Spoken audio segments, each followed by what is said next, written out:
Hi, and welcome to Total Impact Outdoors.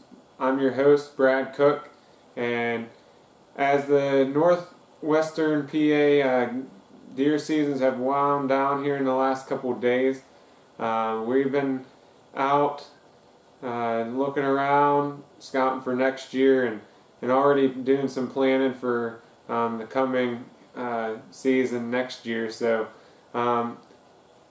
with the cold temps and everything, we're trying to get our videos out from earlier in bow season and gun season. So there should be a couple videos come up here in the next couple of days. Today we're going to take you on a hunt. We take a hunting trip to southern Ohio every year.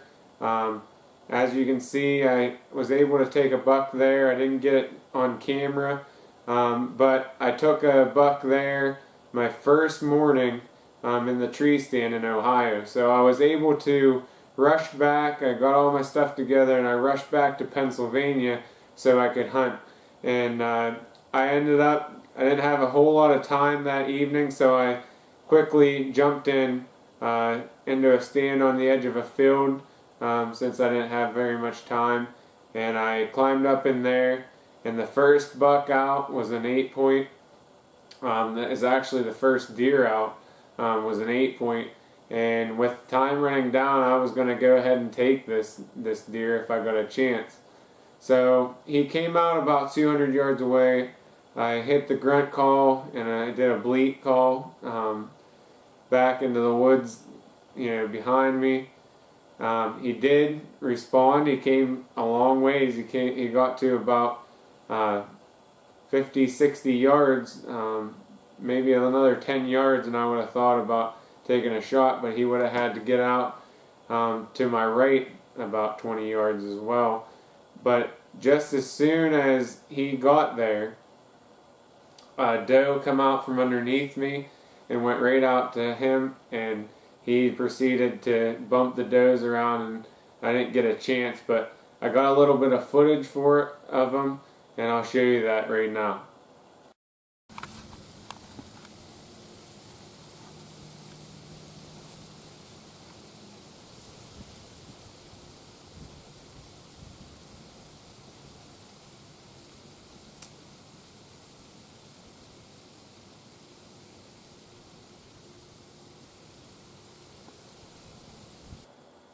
So as you can see, it's not a super giant buck, but with time running down in the archery season, I was thinking about taking a shot at that deer, but it just didn't work out. He ended up going to another group of does about 400 or 500 yards on the other side of the soybean field from me, and chased them around and bumped them around till dark. So I didn't get a chance at him, but as it started getting a little bit towards dark, I look out in the field, and here comes a couple of the does who had come out from underneath me earlier. They were coming back into the woods to go back to bed. So they came back in, and I still had a doe tag in my pocket, and I rather shoot them with a bow than anything else. So I decided to take a doe.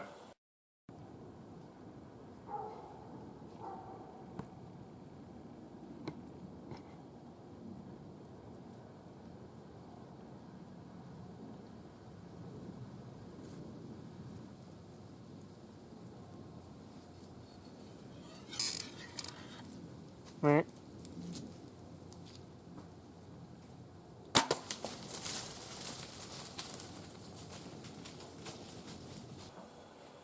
So as you can see, I made a pretty good shot on this doe.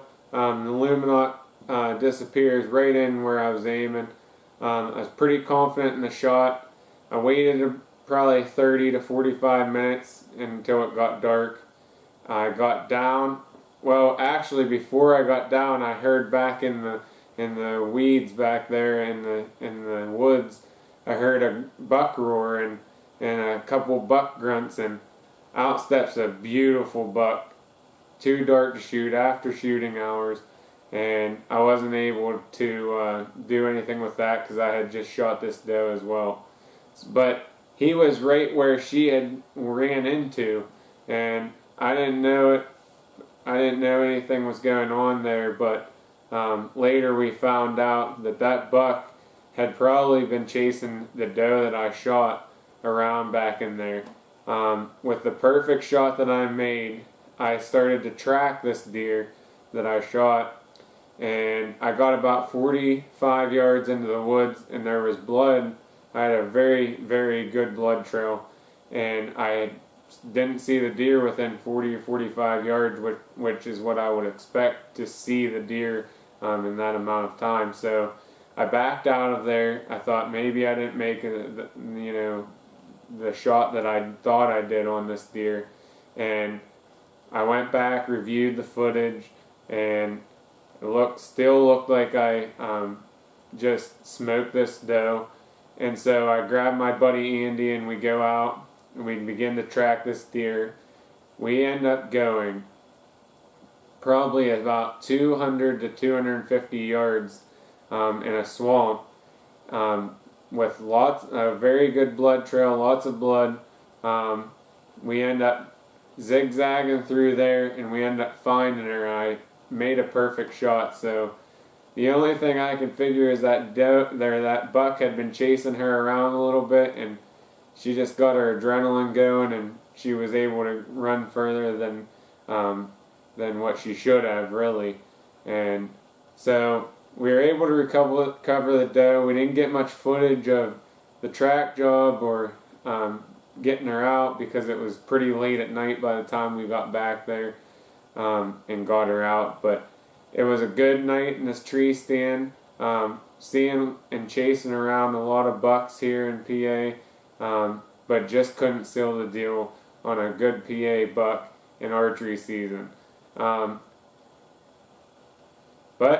gun season was still ahead, and we were able to close the deal in gun season and get a nice 8-point down in PA. But we had a really good year altogether. Archery season was pretty good to us. We ended up getting that buck in Ohio, 2 does in Pennsylvania, and then in gun season we were able to get a buck with the gun with the rifle in PA, and then get a doe out in Ohio with the inline muzzleloader. So it was a good year all in all. Scent Crusher did a great job. This was our first year using Scent Crusher, and I couldn't be happier with what happened with Scent Crusher and the advantage it gave us this year. I decided to do a little testing. I didn't spray down one time. I just charged my my clothes with Scent Crusher bag and treated it with ozone, and it worked great. We all know that you won't fool a buck's nose, but a big buck's nose, but I believe in putting everything in my favor that I possibly can, and I believe that Scent Crusher does that for us. Great year all around, and stick with us. We'll be bringing you more videos from the gun season.